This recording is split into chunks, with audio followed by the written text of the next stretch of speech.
Guys, in today's video I will be showing you how to change the font system to theme, from system to theme on your account on Bluesky, easy and quickly.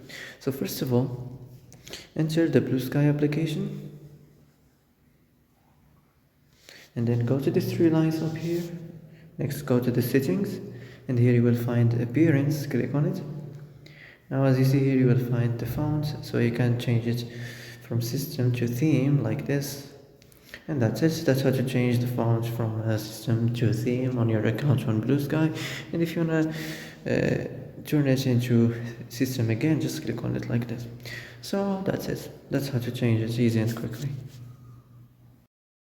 Well, that's it for today's video. I hope this is the answer you've been looking for.